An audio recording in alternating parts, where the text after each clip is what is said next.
Buenas noches, chicas y chicos. Vamos a tratar de empezar la clasecita de hoy.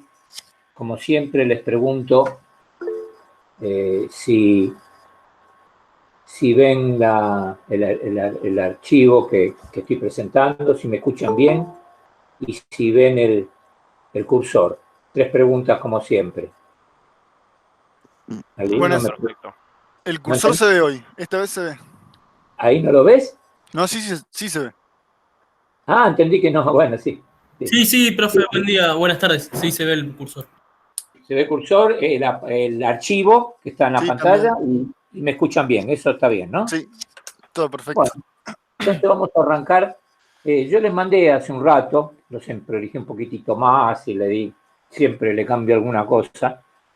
Le mandé 2 archivos, uno decía 1', que vendría a ser, digamos, pertenece al 1, que todavía no terminamos, pero está ahí metido en el 1, y después el 2, que era el que sigue para pasar a campo magnético. Pero en el archivo 1', en ese chiquitito, es este que está acá, que es un 4 o 5 páginas, una cosa así, es cortito. Y el tema es ver un poquito, que no lo van a ver ya, otra vez esto cómo es, quiero recalcárselo un poco el tema entre la energía potencial eléctrica y el potencial eléctrico. Esos dos temas que están imbricados, están unidos, y tiene mucho que ver con los circuitos eléctricos, ahora lo van a ver.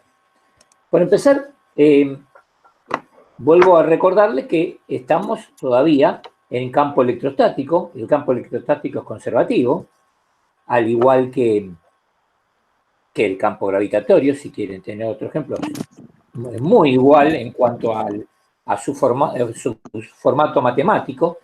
Todos los campos conservativos tienen una misma formulación matemática. Centralmente, recuerden que la integral por un camino cerrado, la integral de circulación por un camino cerrado de E electrostático, campo electrostático, escalar diferencial L, es perfectamente nulo. O sea, esa integral define a todos los campos conservativos. Y el campo electrostático lo es. ¿Por qué le insisto con esto ahora? Porque resulta que la definición, si quieren, el potencial eléctrico, nace de un campo conservativo. ¿Y qué cosa, no? Cuando esto lo apliquemos a un circuito, como una diferencia potencial, una pila, una batería, lo que quieran, para aplicar una diferencia potencial a un circuito, para que le entregue energía al circuito y el circuito con esa energía haga lo que necesite hacer, ¿no? Gastarla en lo que necesita hacer. El formato de la entrega de energía, o sea, esa fuente, esa pila, esa batería, es un campo conservativo. Y ni bien sale de la batería esa energía en forma de un tropel, una multitud de electrones energizados, deja de ser inmediatamente un campo conservativo para ser un campo electrodinámico. O sea, la corriente eléctrica ya es una corriente de electrones, pero son electrones en movimiento, por lo tanto deja de ser conservativo y es electrodinámico.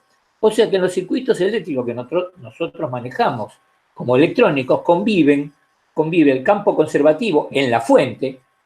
Gente, la palabra fuente engloba pila, batería, todo, ¿no? En la fuente, esa es una operación conservativa.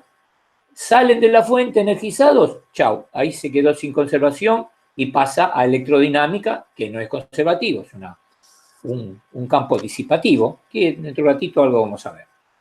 Bien, entonces, ¿cómo llegamos al potencial eléctrico? Es bastante simple. Arrancamos de esta visión que tienen ahí adelante ustedes, en donde aparece una carga generadora de campo, esta Q grande, y acá está explicitado una línea de campo. Esta que ven acá es una línea de campo, una de las infinitas que tiene las cargas generadoras de campo, generan infinitas líneas de campo. Bueno, yo pongo una para ver. Y en esa línea de campo se va a ubicar una carga. Y esa carga se va a trasladar de un punto a otro, por ejemplo, de A a B. De A a B. Esa carga. Supongamos, como ejemplo, que Bueno, sí, es como ejemplo y es como es, ¿no? Esta carga generada en el campo es una carga positiva, porque ven el sentido que tiene el campo eléctrico. Por lo tanto, esto me simboliza que es una carga positiva, porque las cargas positivas son fuentes de campo eléctrico y las negativas sumideros. De acá está saliendo el campo eléctrico, es una fuente. Por lo tanto, esta es una carga, las cargas generadoras del campo son cargas positivas. Bien. Y pongamos que la carga Q sub 0, esa carga de prueba, esta que aparece acá, ¿la ven? La carga Q sub 0 acá. Esa carga Q sub 0 va a ser positiva también.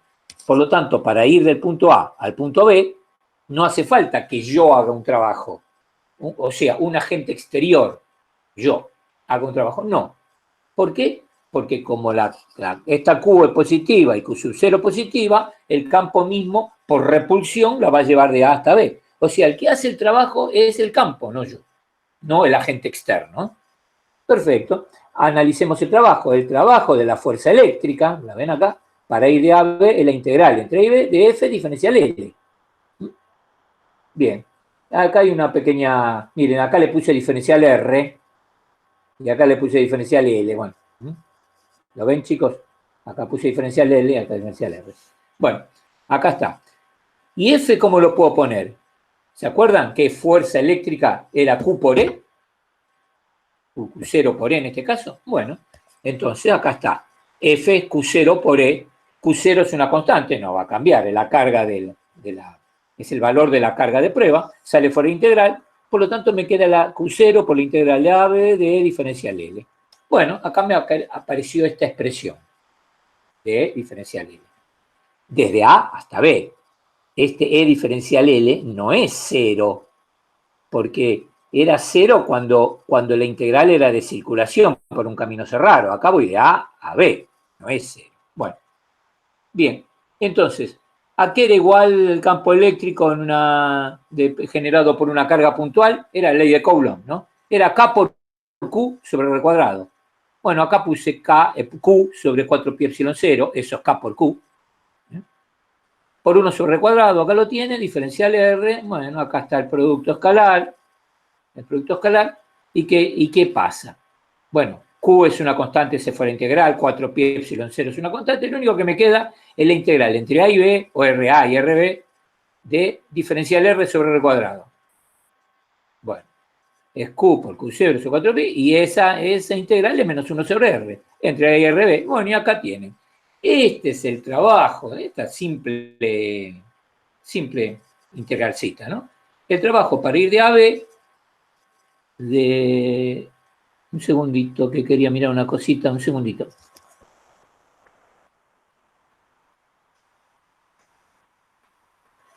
¿Ven?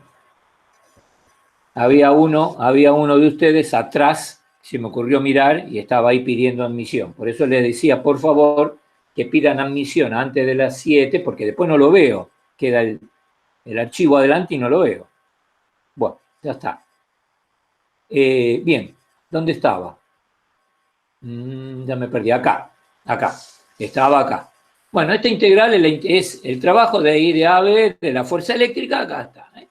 Que es una expresión digna o típica, si quieren, de un campo conservativo, porque no depende del recorrido, solamente está la posición inicial y la posición final. No importa si para ir de A a B voy derechito o voy al piso de arriba, al piso de abajo, no importa el camino.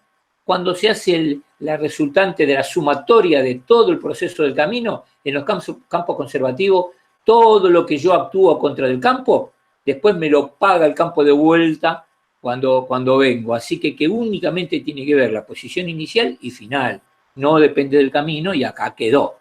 Solamente aparece geométricamente la posición inicial y final. Acá la tiene. Bien. Acá está aclarado todo eso. Ojo que acá es en un camino cerrado, acá se lo volví a decir, esto es solo para camino cerrado, o sea, la circulación, acá no es un camino cerrado. Acá está recordando lo que le acabo de decir, que el trabajo en un camino cerrado esta integral es nula, lo que le dije hace unos minutos. Bien. Ahora, miren, vamos acá. Si yo multiplico Q por Q0, si quieren en vez de decir todo esto, puedo decir K por Q por Q0, 1 sobre 4 pi epsilon 0, K. Por lo tanto, K por Q por Q0 por 1 sobre RA, acá está, es la energía potencial eléctrica en el punto A. K por Q por Q0 por 1 sobre RB es la energía potencial eléctrica en RB. Por lo tanto, este trabajo de la fuerza eléctrica para ir de A a B lo puedo poner como energía potencial eléctrica en A menos energía potencial eléctrica en B. ¿Está claro? Bien. Ahora, les quise acá poner, no les voy a contar cada cosa que hice, les voy mostrando en lo que considero que reforzando alguna idea, pero no les voy a contar cada cosa. Acá de la expresión esta, saqué las unidades para que vean que es coherente y es Joule. Si es energía, es Joules. Partimos de todo esto y la energía es el Joule. Ahí lo tienen. Bien. Ahora, si yo quiero hallar, escuchen esto, un cachito para acá hay una pequeña cosita. Esto es la energía potencial eléctrica, el trabajo, que es la energía potencial eléctrica en A, menos la energía potencial eléctrica en B. Si yo quisiera hallar la variación de energía potencial eléctrica, delta UP, chicos, todas variaciones son posición final menos inicial. ¿Se entiende? Cuando uno recorre un camino y va desde 3 metros a 10 metros caminando, dice, ¿cuánto caminé? Final menos inicial. 10 menos 3, o lo que dije, 10 menos 3, no sé si dije 3, 7. Acá sí quiero hallar la variación de energía potencial, acá. Variación. Por lo tanto, es final menos inicial. Final menos inicial. ¿Están de acuerdo? Final menos inicial. Bien. ¿Y a qué es igual? A menos la integral de la fuerza eléctrica por diferencial L. Otra vez lo mismo que habíamos hablado antes, la integralcita esa. Observen que está acá, hay está el subíndice A y el límite inferior de la integral también es A. Esto me dice que acá tiene que haber un menos, porque si doy vuelta a la integral y pongo doy vuelta a los límites de la integral y pongo el B abajo y el A arriba, acá va un más. Como regla mnemotécnica, este subíndice y coincide con el límite inferior, va el signo menos. Regla mnemotécnica. Bien. ¿Dónde voy? Acá. Bueno, entonces, quiere decir que la variación de la energía potencial eléctrica es esto, Esto. Muy bien. Y ahora ya pasamos a potencial eléctrico. Por definición, ahora vamos a ver un poquitito. ¿Se acuerdan cuando vimos que la fuerza eléctrica era E por Q, Q por E? Y si yo divido, despejo E, por supuesto, es F sobre Q. Chicos, dividir por un parámetro, en este caso la carga eléctrica, dividir por la carga eléctrica significa, dividir un vector, en este caso, fuerza, por la carga eléctrica, significa que el resultado de esa división va a ser un nuevo vector dividiendo F por un escalar. Ese escalar puede ser positivo o negativo. La carga puede ser positiva o negativa. Muy bien. Entonces empiezo de vuelta. Si divido la fuerza, vector fuerza, por la carga eléctrica, si esa carga eléctrica es positiva, el resultado da otro parámetro vectorial, campo eléctrico, que tiene la misma dirección que la fuerza, porque la carga es positiva, no le cambia la dirección, pero tiene algo que quiero remarcar. Ahora el campo eléctrico no depende más de Q0, no depende de Q0. ¿Por qué? Porque dividir un parámetro por otro me independizo por el que divido. Me desapareció la carga de prueba en la expresión del campo eléctrico, por supuesto. Si vengo acá, por ejemplo, a ver, acá, divido por Q0, miren, divido por Q0, ya me va a aparecer el campo eléctrico, ahora lo van a ver, y no depende de la carga de prueba. El campo eléctrico depende únicamente, respecto de las cargas, de las que lo generaron al campo eléctrico. La carga de prueba únicamente sirve para saber si en un lugar del espacio hay un campo eléctrico, vengo con una carga de prueba me fijo si esa carga de prueba sufre una acción eléctrica. Si lo sufre, digo, acá hay un campo eléctrico. Después agarro la carga de prueba y la puedo tirar al tacho de la basura porque ya logré lo que yo buscaba, saber que en este punto del espacio hay un campo eléctrico. Una vez que lo supe, ya no me importa más la carga de prueba si solamente era saberlo, ¿no? Y no modifiqué para nada el campo eléctrico. Bien. Entonces, acá está otra vez aclarado. Acá está. Obsérvese lo que le acabo de decir, acá está. Bien.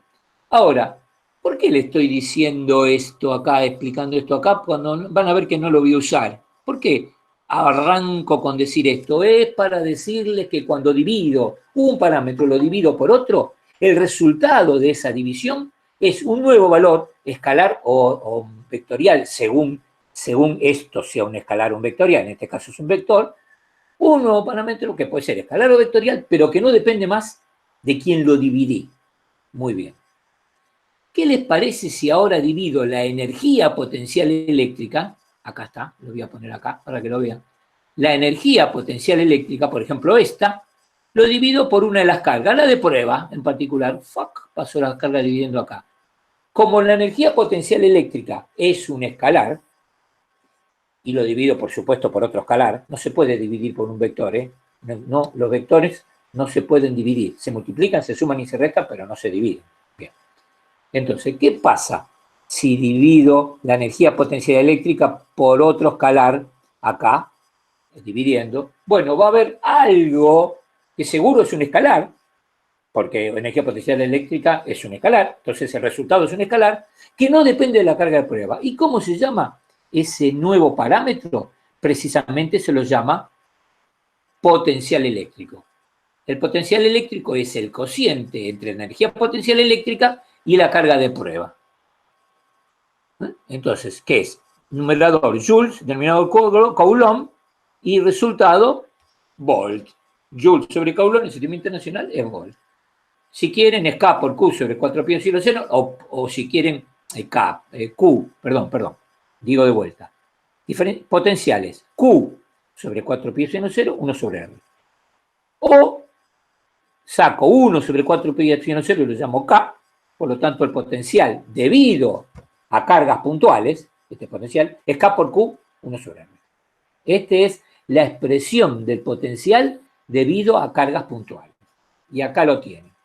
Bueno, si son muchas, habrá que sumar todas las cargas con sus posiciones, ¿vieron? Esta es una linda expresión para jugar con que 7, 8 cargas o 5, 4, ¿qué potencial generan en un punto P que está ubicado ahí en medio de algún lugar? Y cada carga va a tener una posición respecto a B. La carga número 1 va 10 centímetros, la número 2 18, qué sé yo. Y habrá que sumar alegremente como escalares el resultado de cada una de la Q1 por R1, o sea, el resultado de la carga 1 con la distancia 1 y así todas, sumarlos con su signo.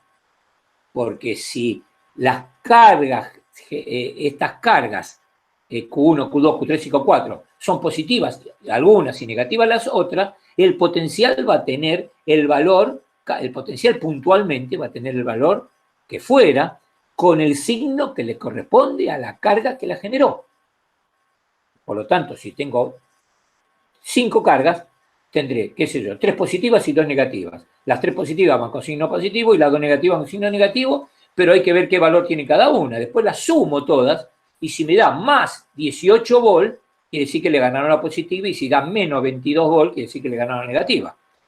Pero se van sumando como escalares. Y esto que les repito no es ninguna trivialidad.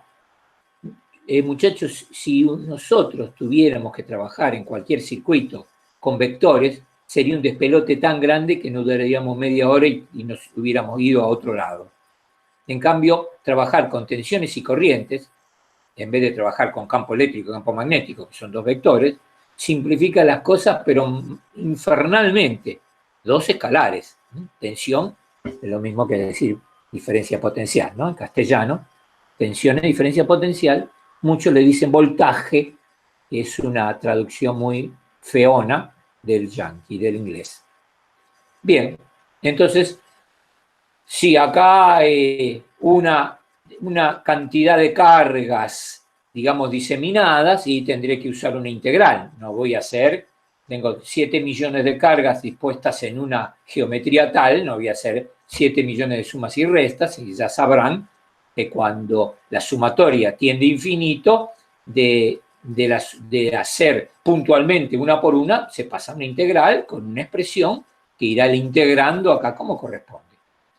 Bien, acá están la geometría de este potencial.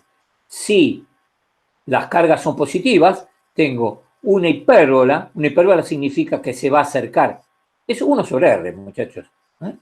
O sea, se va a acercar al eje X y al eje de ordenadas, a ambos ejes. Se va a acercar, digamos, infinitamente sin llegar a tocarlo. Eso es una hipérbola.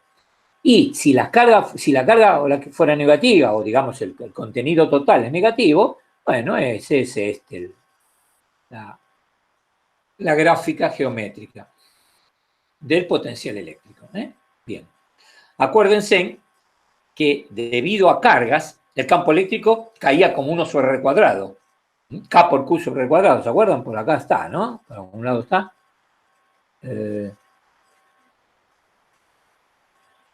Bueno, el campo eléctrico, acá está. Es K por Q sobre R cuadrado. El potencial en el campo eléctrico, el campo eléctrico cae como 1 sobre R cuadrado. El campo eléctrico debido a cargas puntuales cae como 1 sobre R cuadrado. El potencial debido a cargas puntuales cae como 1 sobre R. Es más suave la caída. Son cosas que muchas veces tienen que saberse. Bien, entonces, ¿sabe qué hice yo acá? Algún par de problemitas para desasnarnos, recordar un poco esto.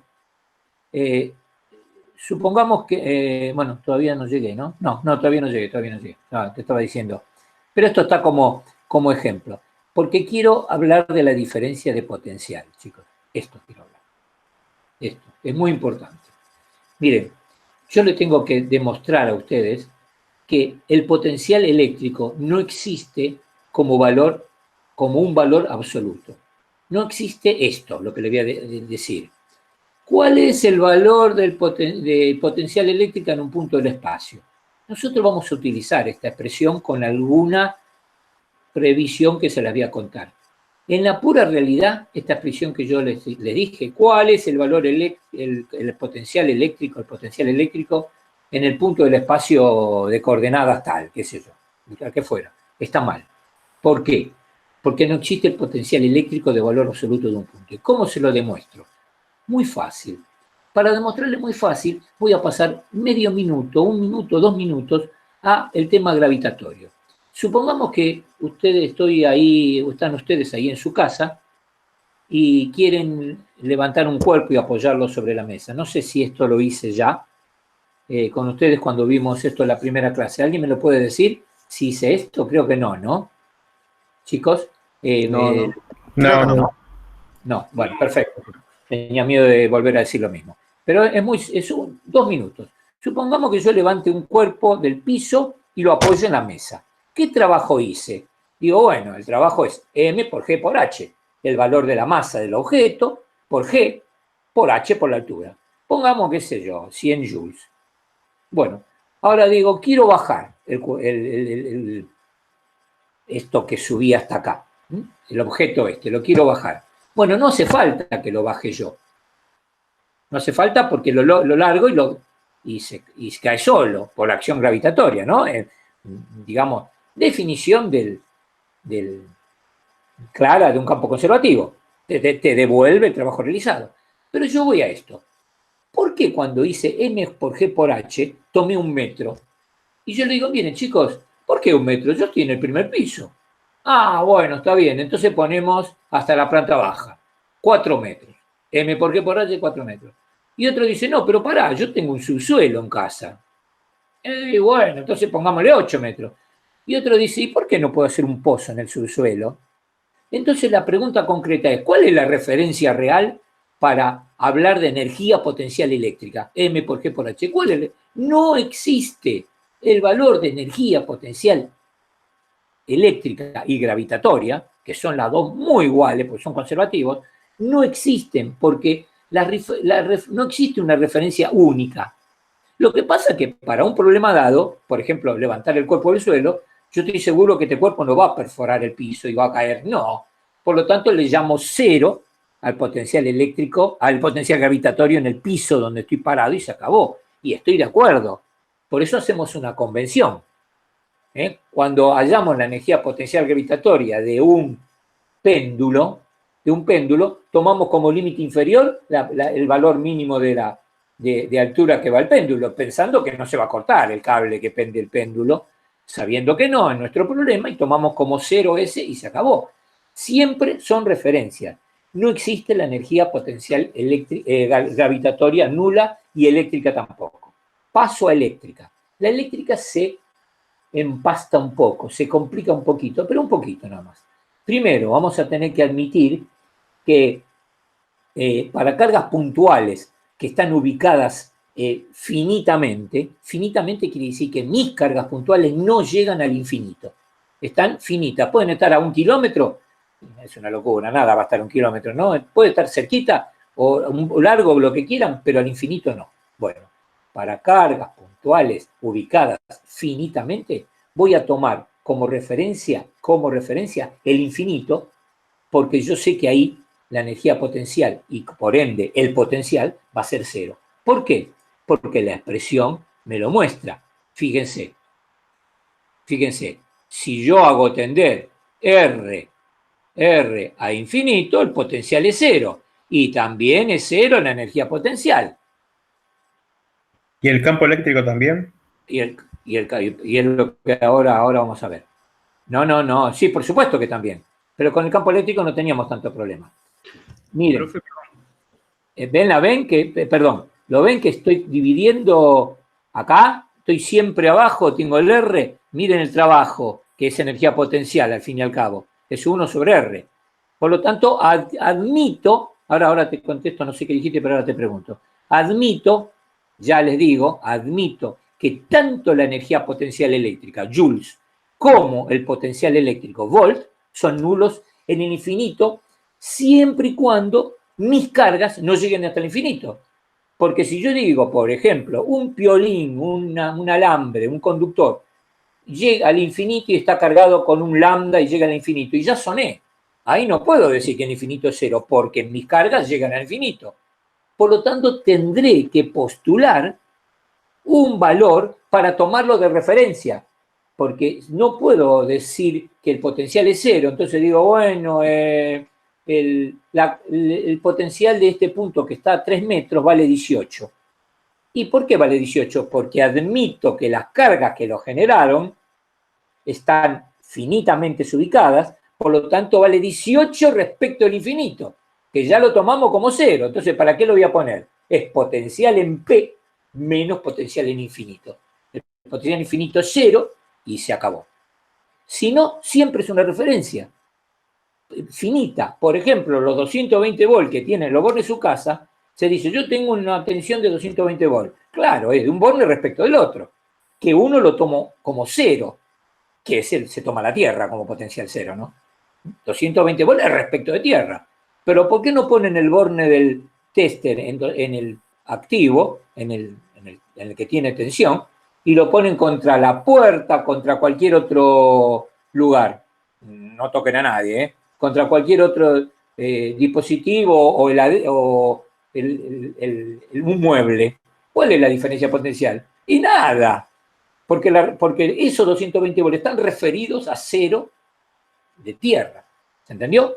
Esto es centralmente lo que quiero que entiendan, que siempre la diferencia potencial es una diferencia potencial. No existe el potencial absoluto en un punto. Lo voy a considerar cero, ya otra vez no le repito lo mismo, pero en realidad no existe. ¿Quién me preguntaba algo y lo corté? ¿Chicos? Yo, profe, pero ya lo respondió, gracias. Bueno, listo. Chicos, ¿está bien todo lo que dije hasta acá? Bien.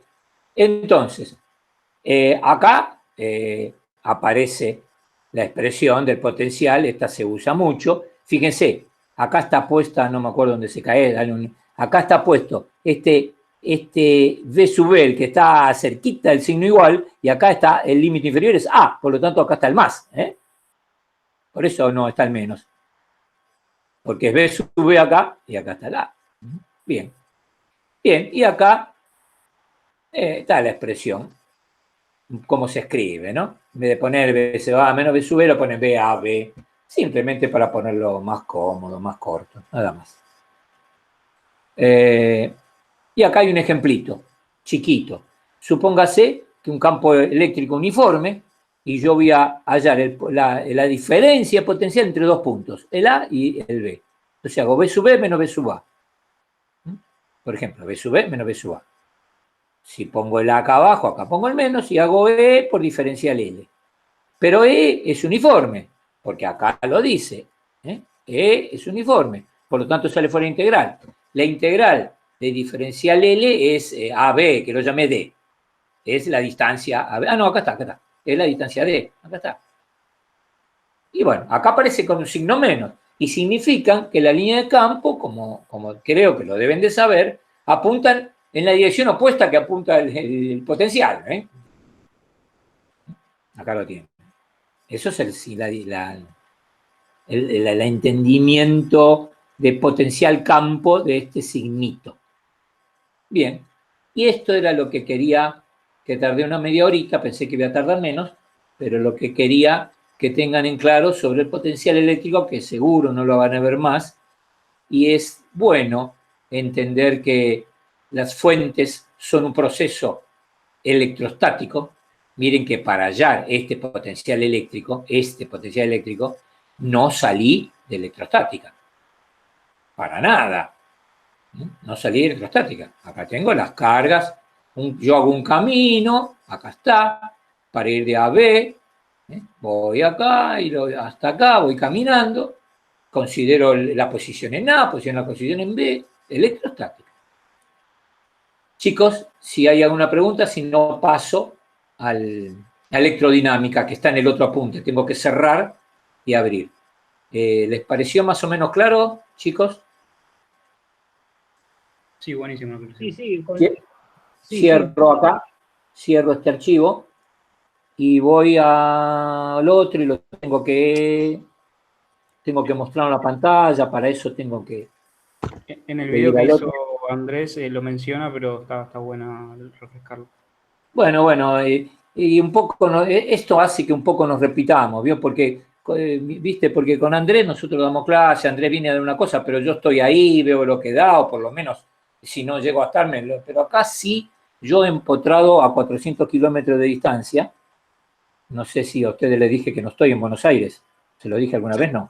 Sí, en la primera clase estábamos. ¿No pudiste volver, profe? No, Habían no, dicho no. que podías volver, podías sacar un certificado y podías volver. No, sí. Digamos que a lo mejor, vamos a ser claros, te voy a decir una pequeña intimidad. Digamos que de última puedo hacer algo y volver, pero no quiero volver solo y quedarme y dejar a mi señora acá, y después capaz que está, esto da para largo, Sí. Pero esto parece que va para largo de en serio, ¿no? ¿Y qué hago? ¿Y me quedo allá en Buenos Aires 3 meses solo y ella 3 meses acá? No. No, pero sí, se podía sacar un certificado para los que quedaron varados fuera de sus casas para volver. Sí, mi señora trató de sacarlo y desde el primer día que lo abrió, primero lo abrió un día a las 10 de la mañana, decía ya está completo, otro día lo abrió a las 6 de la mañana y no hubo manera, siempre estaba totalmente cancelado porque tenían una cantidad, podían dar una cantidad fijada y chao. Vamos a ver qué pasa el lunes. Vamos a ver. No creo que pase nada, pero bueno. Esperen que abro el otro archivo. Acá está. Después, como cuando terminemos esto, yo calculo que con esto podemos terminar la guía, la 1, la de electrostática. Sí. Sí. ¿Por qué? Ya prácticamente la terminamos, ¿eh?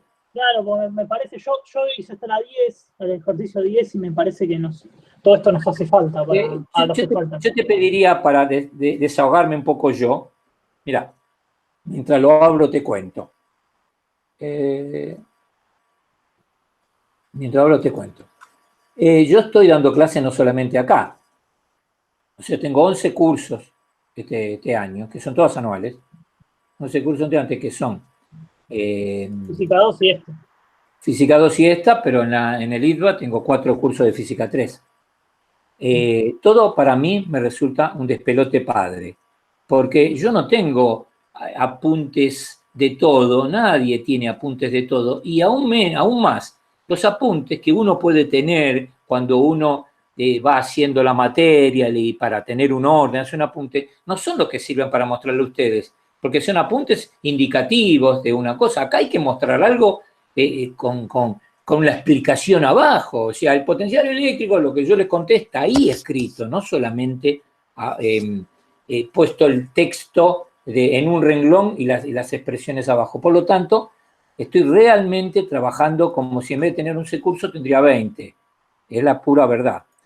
Entonces yo te pediría que los temas de los problemas de la guía, que lo consulté con Andrés, inclusive la IRA cambió este año, él la tiene, cambió, no, la retocaron un poco y la cambiaron de... Por favor, háblalo con él, que no te va a dejar para nada colgado, yo aparte le voy a decir. Así que háblenlo con él y después van a... ni bien termino yo todo esto, que quiero avanzar un poquito más, no sé si me voy a tomar la semana que viene también yo. Después la otra van a hacerte una clase de problemas. Una clase de problemas por interaccionando. Quieren preguntar algo, ahí lo van a hablar con él, Toda la clase entera de problemas. Por lo menos una, por lo menos. Bueno, buenísimo. Bien. Entonces, ¿dónde estoy? Ah, no. Ve hablando, me equivoqué. Me fui al otro. Esperen, acá. Ahora sí. Bien, ¿no? Pero que voy a compartir Dígame ahora si lo... Esperen un poquito a ver si lo ven, pero para eso tengo que compartirlo.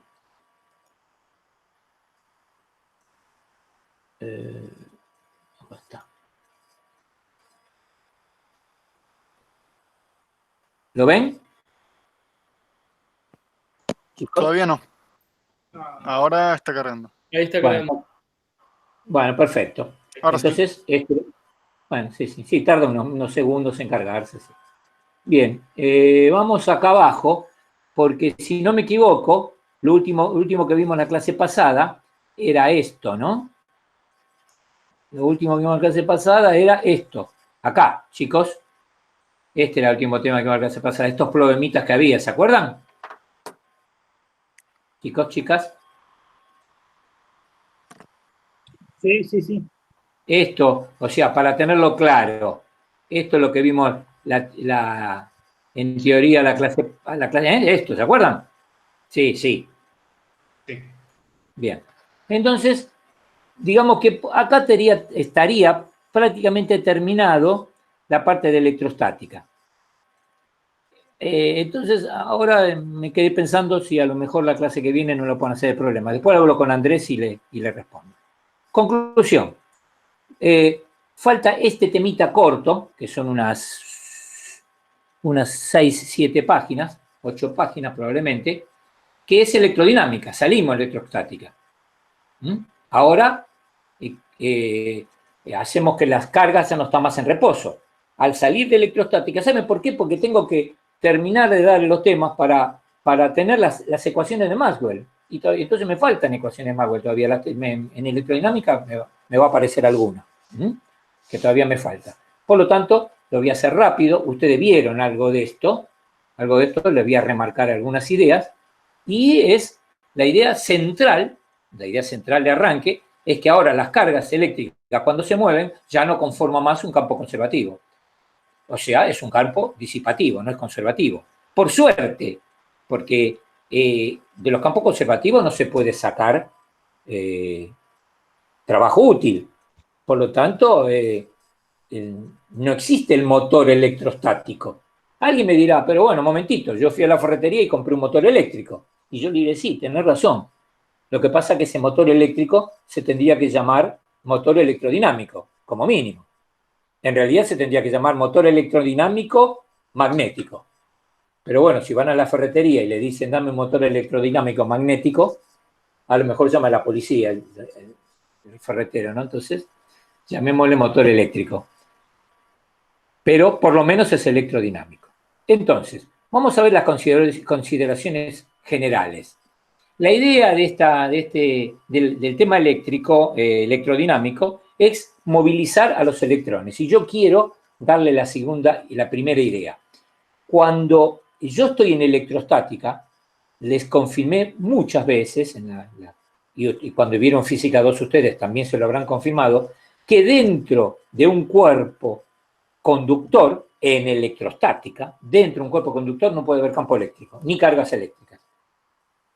No puede existir geometría alguna que me asegure que adentro me quedó una carga eléctrica. O campo eléctrico. Si no hay carga, no hay campo adentro del conductor. Por lo tanto, hay ausencia total de campo eléctrico y carga eléctrica de todo cuerpo conductor, independientemente de la geometría que se quiera inventar. Por supuesto que si yo al cuerpo conductor le hago un agujero y le saco material y pongo estoy diciendo una cosa bastante burda, ¿no? Con un palito le pongo cargas eléctricas sin tocar el cuerpo conductor adentro, ahora sí va a haber carga eléctrica adentro, pero resulta que esa carga eléctrica está forzada por mí y en un lugar donde no es más conductor, porque hice un agujero y ahora está al aire. Pero eso no vale. Yo estoy hablando, en el cuerpo conductor no puede haber campo eléctrico ni carga. En el cuerpo conductor, independientemente de la geometría. Muy bien. Entonces, si yo quiero que ese cuerpo conductor conduzca la corriente eléctrica, yo quiero que los electrones, esa cantidad de electrones que posee el cuerpo conductor, propios, no que extras o que les entregué yo con alguna fricción. No, propios. O sea, ese cuerpo conductor que tiene un conductor, que lo pueden imaginárselo delante de sus ojos ahora, un pedazo de cobre o de aluminio, que son los dos conductores por excelencia, tienen una cantidad infernal de electrones casi libres pertenecientes al material. Pero si yo quiero que exista una corriente eléctrica, lo que yo quiero es que haya una dirección preferencial para que la corriente eléctrica, que genere esa corriente eléctrica. En este momento que ese pedazo de cable que tienen ustedes no tiene una diferencia potencial aplicada entre los extremos, no tiene nada. Por lo tanto, ¿hay adentro una corriente eléctrica? No lo hay. ¿Pero hay electrones libres adentro? Sí lo hay. ¿Y por qué no hay una corriente eléctrica? Porque esos electrones libres no configuran una dirección única de movimiento, por lo tanto no es una corriente eléctrica. Es electrones que bailan al azar, azarosamente para todos lados, sin ninguna dirección preferencial. Eso configura una velocidad, la velocidad de esos electrones está tipificada, que es precisamente el ruido de Johnson, que ahora se los comento qué es, que para los electrónicos es muy útil conocerlo, para nosotros. Otra vez, entonces, ese conductor, sin aplicarle una diferencia potencial, tiene una cantidad de electrones muy, pero muy importante, 10 a la 30 electrones, moviéndose azarosamente. Bien, ¿por qué le decía que esto?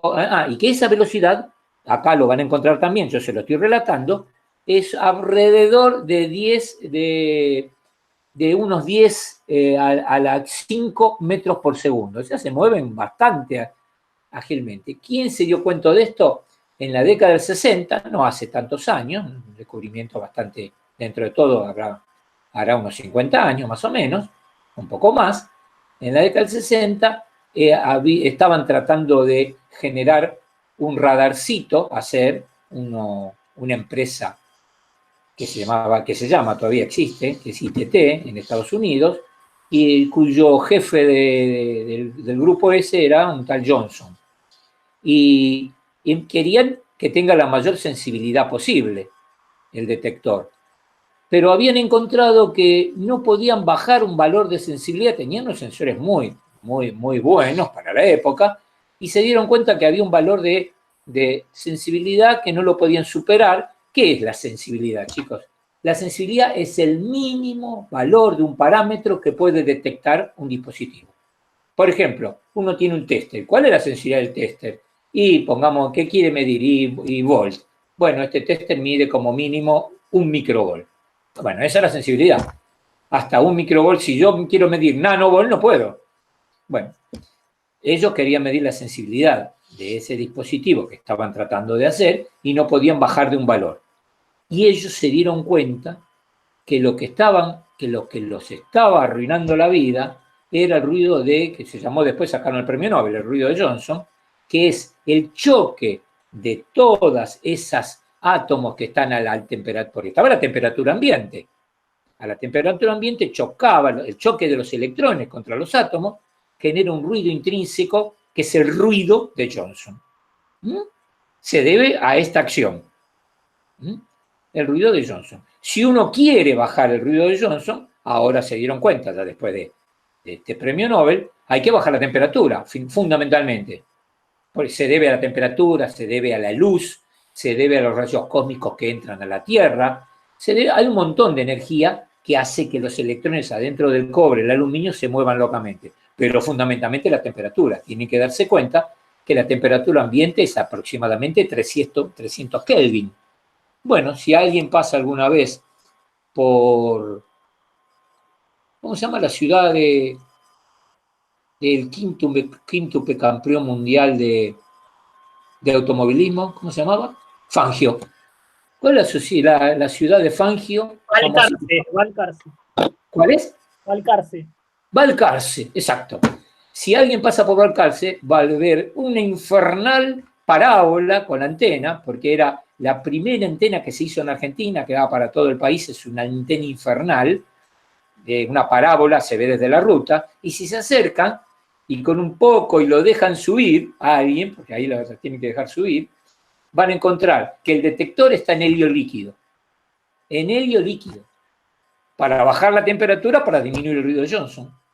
Después, cuando toman la señal, la amplifican y ya está. Una vez que la amplificaron, la mandan pongamos a milivolt, y ya está. Ya después se van tranquilos a su casa con los milivolt. Pero de entrada hay que meterle el helio líquido. Bien. Esto que le acabo de relatar en palabras está más o menos acá escrito y configura esta velocidad que le comenté yo, una de las tres velocidades. Esta, que están acá, hay tres velocidades. Una es esta. Miren, es tan grande la cantidad de electrones libres que hay en el sólido aluminio, sólido cobre, que la matemática asociada para estudiarlos es la teoría cinética de los gases. Y uno puede decir, ¿cómo la teoría cinética de los gases si el cobre es cualquier cosa menos un gas? Tiene razón, pero los electrones se mueven tan libremente como si estuvieran en un gas. Y la teoría cinética de los gases nos muestra que la energía cinética es 1/2 de m por v cuadrado, que yendo a parar a Boltzmann aparece igualado esta es la constante de Boltzmann, ¿no? K y T la temperatura en Kelvin. Bueno, acá está, 10 a la quinta era, ¿se acuerdan? Lo que le dije recién. Configura la primera de las tres velocidades. Bueno, listo. Ya ahí lo pueden leer, está un poquito prolijo. Ahora, la segunda velocidad, ¿cuál es? Bueno, le aplico una diferencia potencial. Entonces, ahora tengo que aclarar una cosa. Si yo le aplico una diferencia potencial, va a haber una corrida de electrones. Mientras yo mantengo la diferencia potencial, va a haber una corrida de electrones permanentemente. Los electrones salen por un extremo y vuelven a entrar energizados por la batería, vuelven a entrar y vuelven a salir y permanentemente.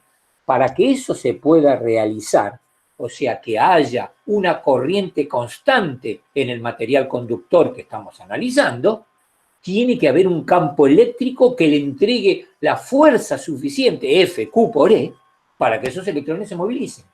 ¿Se entiende, chicos? F, Q por E. Tiene que haber... Ahora, en electrodinámica, tengo que tener un campo eléctrico adentro del conductor. No hay que asustarse, porque si no hubiera campo eléctrico, por empezar, no habría electrones adentro en exceso, no habría, ¿no? Pero no es el caso, porque yo quiero que haya una corriente, por lo tanto, tengo que poner una diferencia potencial entre los extremos. Chicos, la diferencia potencial es la expresión escalar de la presencia de un campo eléctrico, que es la presión vectorial. Recién acaba de tener una expresión que decía BA menos BB o BB menos BA, es igual a menos la integral entre A y B de E diferencial L. Chicos, menos la integral, el menos no importa en este caso, de E diferencial L. Eso es igual a BA menos BB. ¿Qué es BA menos BB? Diferencia potencial. Si no llega a haber campo eléctrico, o sea, si E es igual a 0, BA menos BB es igual a 0. Y eso no quiere decir que BA valga 0 y que BB vale 0. No, quiere decir que no hay diferencia potencial. O sea, en un material que no hay campo eléctrico, no hay diferencia potencial. ¿Qué quiere decir? ¿Que no hay potencial? Sí, puede valer 18, pero no cambia. El potencial en un punto, en el punto A, adentro vale 18 y el otro vale 18 también. Si digo, la diferencia potencial entre A y B es 0, pero vale 18. ¿Puede valer 0? También, porque 0 menos 0 es 0. O sea, decir campo eléctrico es, estoy hablando vectorialmente, es decir diferencia potencial escalarmente. Ni más ni menos. Perfecto. Entonces, ahora, si nosotros queremos que haya, si nosotros aplicamos una diferencia potencial, ahora ya me doy cuenta que hay campo eléctrico. Bien, perfecto. Electrodinámica, Bueno. Bien, entonces, como acá está un poco, si lo quieren ver, es bueno verlo, cómo se activan los electrones, se activan en el sentido que empiezan a movilizarse, el electrón pasa de una punta a la otra, en este caso están en la dirección de izquierda a derecha, lo que tienen acá. Quiero decirles, bueno, acá acuérdense, chicos, que nosotros por convención consideramos como que las cargas son positivas las que se movilizan, Eso es la convención, porque la teoría del circuito se desarrolló totalmente en el siglo XIX, y en el siglo XIX se pensaba que lo que se movían eran las cargas positivas. Por lo tanto, después cuando se dieron cuenta que eran los electrones, tenían que cambiar todo. Dijeron, no, seguimos igual, y si hay una cosa que el mundo está de acuerdo, parece increíble, ¿no? Si hay una cosa que el mundo está de acuerdo, es usar la convención en la dirección de la corriente eléctrica. Y la convención es como que las cargas salen del borne positivo de la batería y entran por el negativo. Y es exactamente al revés. La realidad es exactamente al revés. Bien. Por lo tanto, acá, por ejemplo, se están moviendo los electrones. Acá lo ven. Este electrón moviéndose fruto de un campo eléctrico, que ahora acá está, porque hay una diferencia potencial acá, no explicitada, pero lo hay. Este campo eléctrico que hace mover a este electrón está adentro. Este electrón se mueve y no camina un micrón, una milésima de milímetro, que ya choca contra la red de átomos y moléculas que compone el aluminio, el cobre. Ni un micrón chocó. Y cuando chocó, ¿qué hizo? Que le entregó toda su energía, la del electrón, un medio de m por el cuadrado, se la entregó toda la energía a la red cristalina, aumentando su temperatura. ¿Cuánto lo aumenta? Hay un diferencial. Un electrón, imagine que aumentará nada, pero esa es la idea, un diferencial. Ese electrón y toda la suma 10 a la 40 electrones que están circulando por el cable chocan constantemente contra la red de átomos y moléculas que componen material conductor. De esto se dio cuenta Ohm y dijo algo muy, muy astuto. Dijo, es como si el material conductor se opusiera a la circulación de la corriente, porque no los está dejando tranquilo a los portadores de carga. Choca constantemente. Entonces, a esa oposición a la circulación de la corriente, Ohm la llamó R. Es una resistencia. Muy bien, R. Y estableció R es B sobre I en todos los conductores, todos los materiales óhmicos. En esa época todos los materiales eran óhmicos, 1850, 60, 70. Entonces ya tenemos una idea de por dónde anda. Esa suma, cada electrón se moverá más o menos a una velocidad que ahora vamos a ver cuál es. Se los voy a decir, ustedes la tienen que saber si no se las ven acá. Y no vamos a categorizar la velocidad de cada electrón. Tomemos la multitud de electrones, una velocidad promedio. La multitud, que tiene una velocidad promedio, se la llama V sub D, V sub D, de dedo. Esa D viene de drift, del inglés, que es, en drift, D es arrastre. ¿Por qué esa palabra arrastre? Yo no lo sé bien, pero estoy seguro que lo están diciendo, porque es muy baja. Acá la tengo, la D, ¿la ven? Acá. Es muy baja, porque si no hace un micrón que choca y arranca, porque lo llama el campo eléctrico, arranca y vuelve a chocar al micrón, y arranca y vuelve a chocar, esa velocidad es muy baja. Esa velocidad configura un valor, yo había hecho un ejemplo en algún lado, me parece que acá, ven que se llama velocidad de deriva o velocidad de arrastre, acá está, a ver, yo creo que había hecho un problema. Acá está. Miren, para un cable de 1 milímetro de radio, un cable como un chiqui finito, y una corriente de 15 amperes, tengo que saber el número de portadores de carga libres que tiene creo que era el aluminio, el cobre. Acá es el cobre. Miren el número de portadores de carga por metro cúbico, 8,48 por 10 a la 28. Para sacarlo en centímetros cúbicos hay que sacarle 6, la coma correrá 6 veces. Por lo tanto, 8 menos 6 da 8 menos 6, 2. 8,48 por 10 a la 22 electrones por centímetro cúbico. 10 a la 22. Digamos, 10 a la 23, para número redondo. 10 a la 23 electrones libres por centímetro cúbico de material. Es una... Bueno, miren la velocidad de desplazamiento, de arrastre, de deriva. 1,2 metros por hora. Quiere decir que yo que prendí la luz hace 1 hora, todavía de la llave donde prendí la luz no llegó, los electrones no llegaron hasta la lamparita. Sin embargo, uno no tiene que esperar horas para que se accionen los dispositivos eléctricos, para nada. Uno prende la luz, inclusive, si yo pudiera prender la luz yo estoy a 400 kilómetros de Mar del Plata, si hubiera un cable de acá a Buenos Aires y la acciono, se va a prender a nuestra visión instantáneamente, a nuestra visión. Nada es instantáneo, pero yo lo prendo y lo veo que se prendió. ¿Y cómo es esto? Porque esta velocidad, que es la segunda velocidad, de las 3, de la segunda, no es la velocidad con que se activan los dispositivos eléctricos. No, esta es la velocidad que modeliza al proceso de la resistencia que le ofrece el cable a los portadores de carga. ¿Y cuál es la última velocidad, la tercera, y la que me modeliza? ¿Por qué yo me doy cuenta? Prácticamente es instantáneo, prácticamente. Porque lo que llega a la velocidad de la luz hasta el dispositivo que yo quiero energizar, supongamos la lamparita, ya que estamos hasta a los bordes de la lamparita, es el campo eléctrico, es la diferencia potencial. Cuando yo le doy a la llave, el campo eléctrico viaja prácticamente a la velocidad de luz. No es 300.000 kilómetros por segundo, porque va en un cable, y el cable tiene una malla que no es conductora, es una malla para no quedar electrocutado cuando lo agarramos, y eso hace que baje de 300.000 a 200.000 kilómetros por segundo.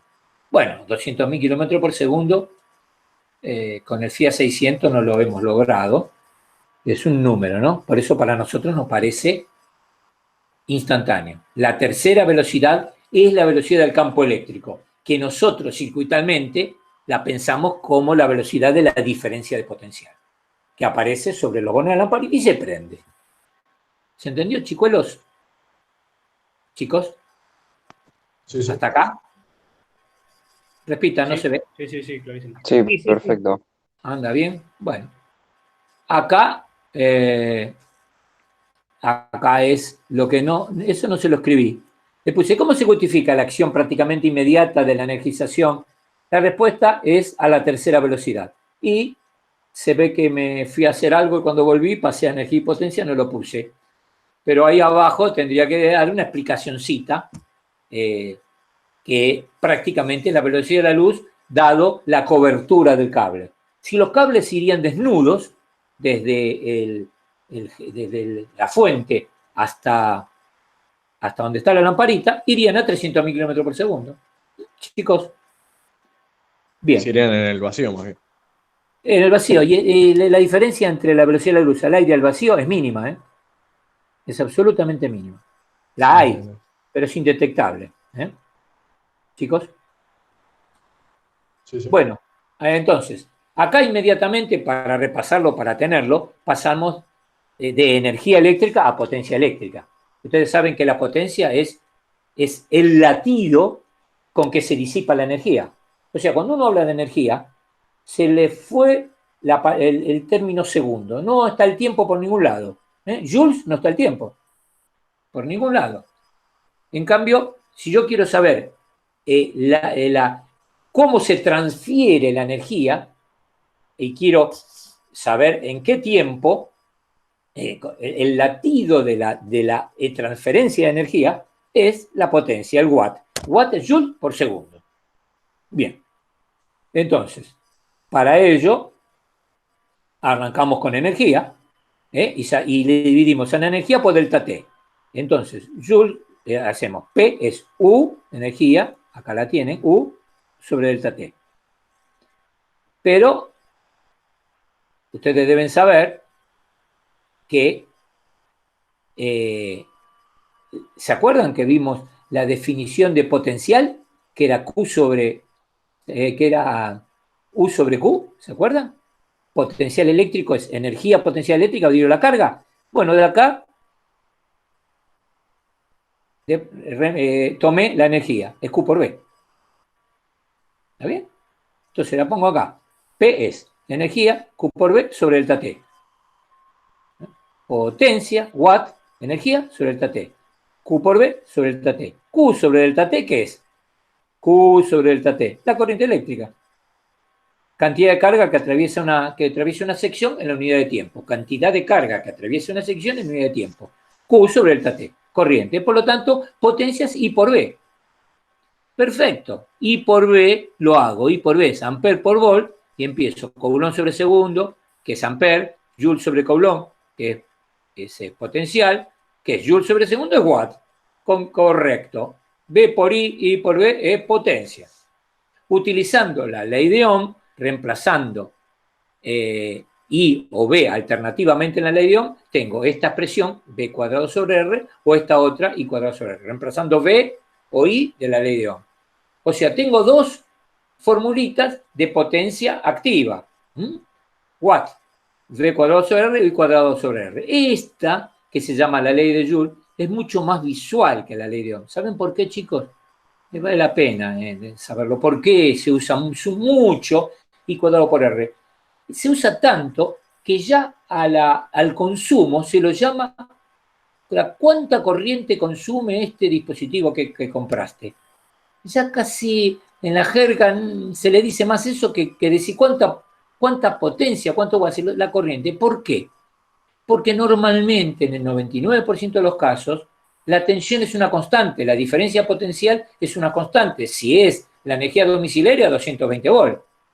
Y si es un dispositivo, la tensión es constante. ¿Qué es eso? El cargador del celular son 5 volts, es una constante. ¿Y cuánto consume el celular? Y consume 100 miliamperes. Mal, la realidad es que consume tantos watts o miliwatts, pero se lo adjudicamos a la corriente porque consideramos la tensión una constante y lo que modeliza a la potencia es la corriente. Profe, ¿Sí? Dale. a mí me pasa eso con las pinzas amperométricas. Yo vendía pinzas amperométricas y siempre le hacía la broma a los clientes cuando venían y me preguntaba, yo quiero la pinza para medir consumo, y yo tengo una que mide watt, que es carísima, que mide watt, te mide coseno de phi, armónico, todo, y le ofrecía esa, y cuando me miraban con la cara así, yo ya sabía que no querían y les explicaba. Y a veces les interesa mucho a la gente entender que el consumo es la corriente. Bueno, el consumo no es la corriente. ¿Sabes qué pasa? Al final lo vas a terminar usando vos también, porque le hablan de consumo a la corriente, entonces se hace así un poco popular y bueno, uno sabe que son amperes y digamos, si la potencia es watt, ¿no? Así que ¿sabes? Pero bueno, la conclusión que lo tengo acá, bien graficado y cuadrado por R, es la ley de Joule, pero a nosotros nos tiene que decir otra cosa más. Nos tiene que decir que, ahora hablemos en serio, la potencia disipada es en watt. y sube con el cuadrado de la corriente, no sube linealmente. Acá puede llegar el engaño, porque si uno se come indiscriminadamente que la corriente es el consumo y uno tiene un cable que está tibio, dice, bueno, mira, si está tibio, le voy a pedir un poco más de consumo. Total, el cobre se funde a los 900 y pico de grados. Y está caliente, pero no voy a llegar. Y cuando le pone un poco más de consumo, se fue al demonio, se pudrió todo y se quemó. Un cable que calienta tiene corta vida, seguro que se va a terminar quemando. ¿Por qué? Porque la realidad es que la potencia sube cuadráticamente con la corriente, no linealmente. Entonces, si antes era, si yo tengo 3, es 9. Oye, tengo 4, es 16. Entonces ahí está el problema, no embaucarse con la linealidad que no existe en la corriente. Bien, y acá está. Bien, chicos. Después de acá aparece algo que es una de las ecuaciones constitutivas del medio, que ustedes ya la habrán visto, supongo, y si no lo vamos a ver inmediatamente, es el vector densidad de corriente. J. O sea, ¿qué es J? Corriente por unidad de superficie. Amper sobre metro cuadrado. Amper sobre metro cuadrado. I sobre área. I sobre S. Eso es J. Densidad de corriente. Densidad superficial de corriente, si quieren. Entonces, miren. La expresión es que la corriente es igual a integral de superficie de J diferencial S. Bueno, acá está claro. J es amper sobre metro cuadrado. S diferencial S, superficie metro cuadrado. Esto es amper. Esto es cuando J cambia, por ejemplo, un conductor que no es, yo compro un conductor de 4 milímetros cuadrados, pero resulta que no es todo 4 milímetros, va cambiando por alguna causa. J cambia, la sección cambia con la longitud. Entonces no lo puedo sacar de la integral, tengo que hacer una integral. Pero si no cambiara, si la sección es del conductor es constante, lo que dice acá, es constante, J sale fuera integral, como el vector J y el vector diferencial superficie tienen la misma dirección, el mismo sentido, el coseno es 0, no tengo producto escalar, y me queda la integral de la superficie, que es superficie. Entonces, I es J por S, J es amper sobre metro cuadrado, como lo dije antes. Esto únicamente sirve cuando no cambia la sección en el desplazamiento.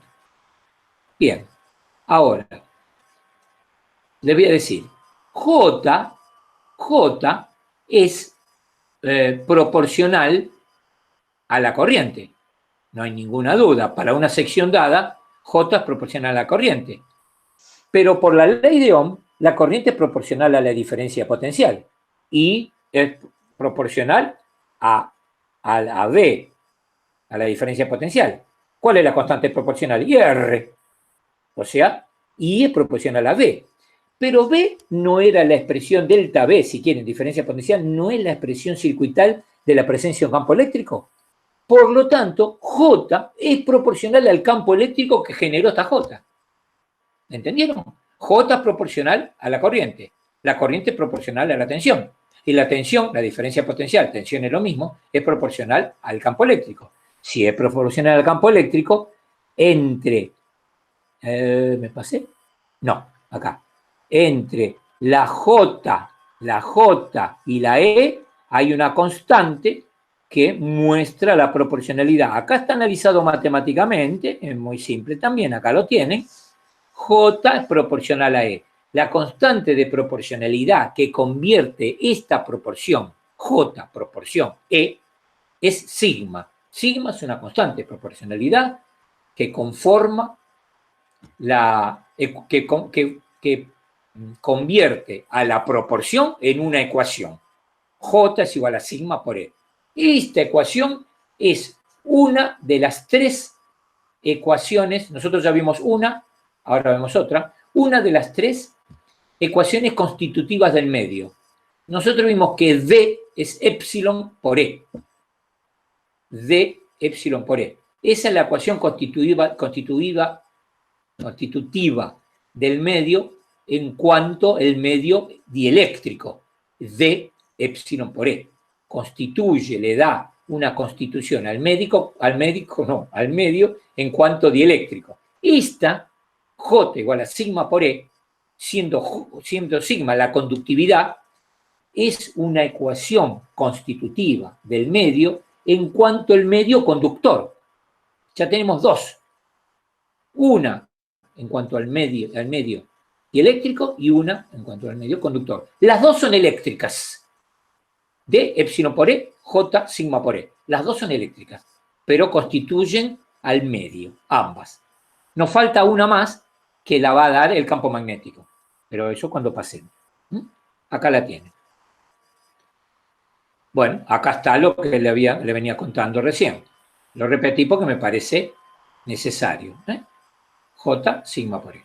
Cuando está con negrita acá, quiere decir que son vectores. J y E son vectores.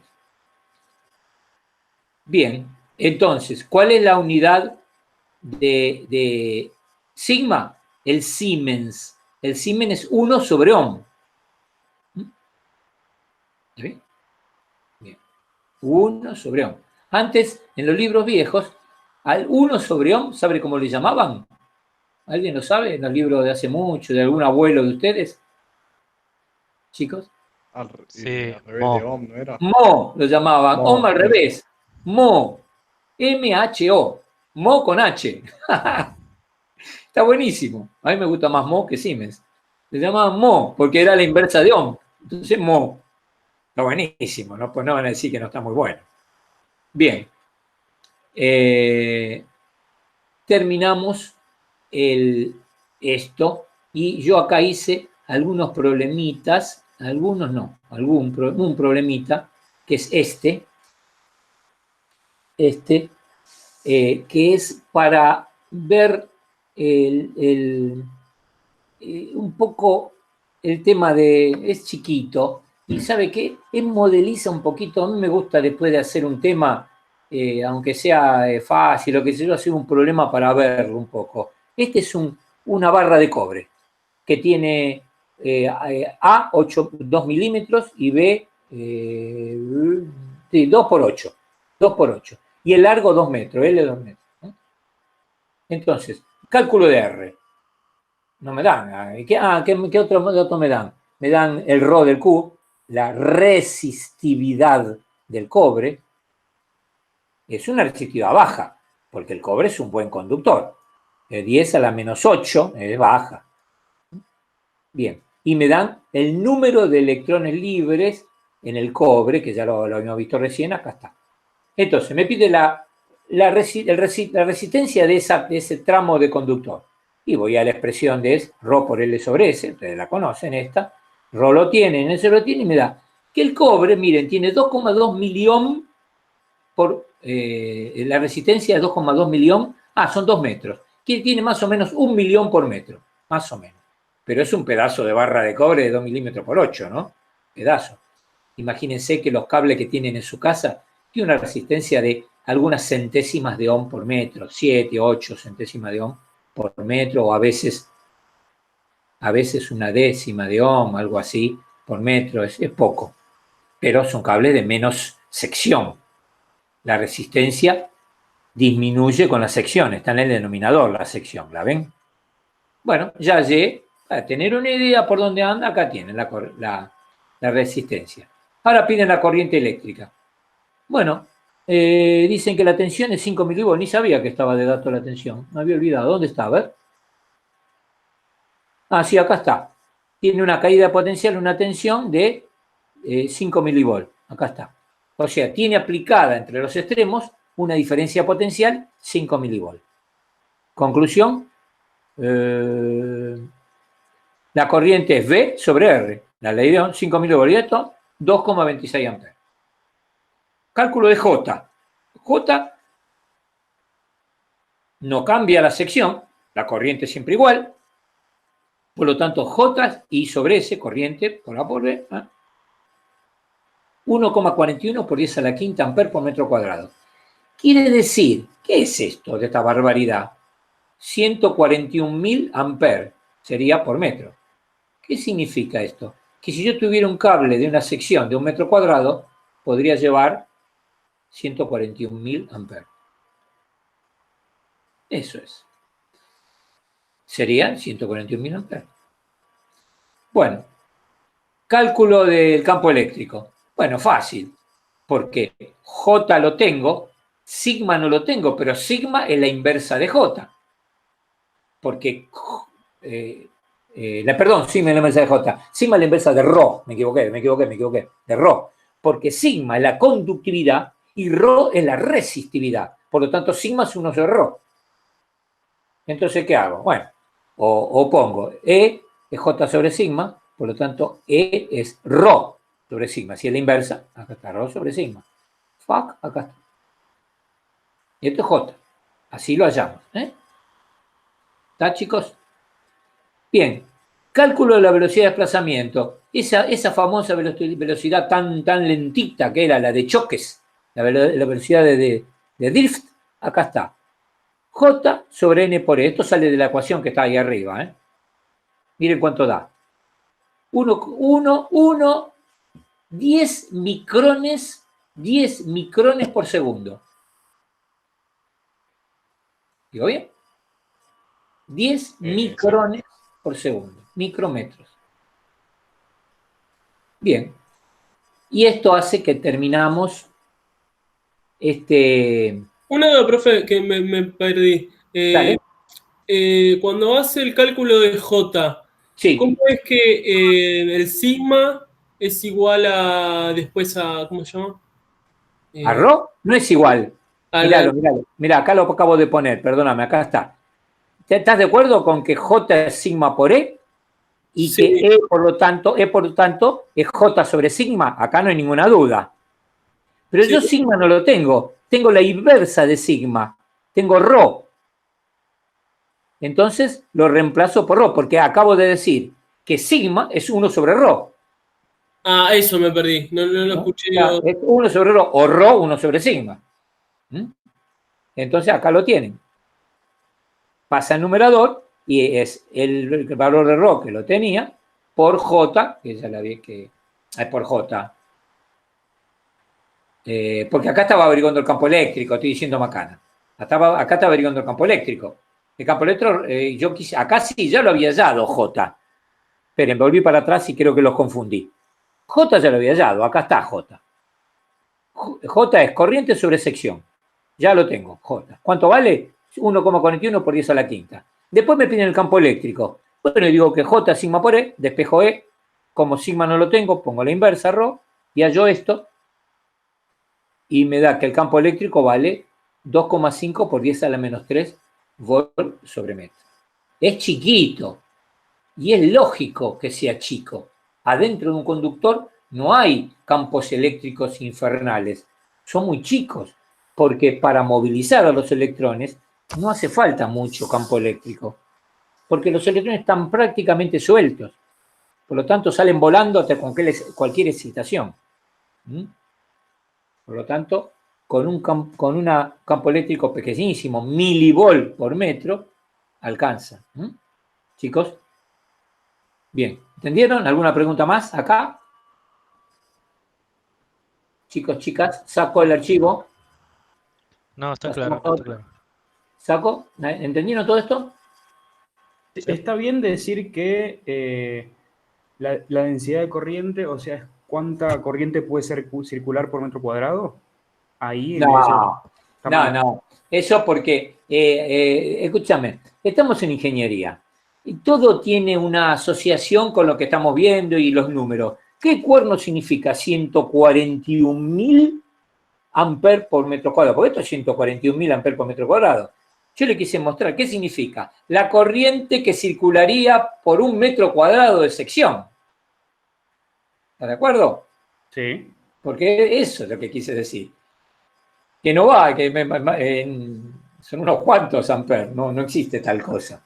No, porque las corrientes, no hay corrientes tan altas. Cuando uno trae la energía desde del Chocón o desde Yacyretá, de donde quiera, cuando la trae a las ciudades, les levanta la tensión para bajar la corriente. Porque si no, no llega nada. Porque con la disipación que hay en los cables, si uno va a mandar 50.000 amperes, cuando llegan ni para calentar una estufa. Entonces se sube la tensión. Por lo tanto, estas corrientes así suenan a ridículo, y lo son, suenan a ridículo, pero quería mostrarle de qué era, ¿no es cierto? De dónde venía. Clarísimo. Bien. ¿Puedo sacarlo o con una pregunta? Saco.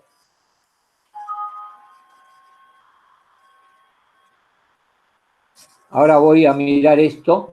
Vamos a empezar con un rato. Vamos a hablar un poco de esto. Espere que lo tengo que volver a pedir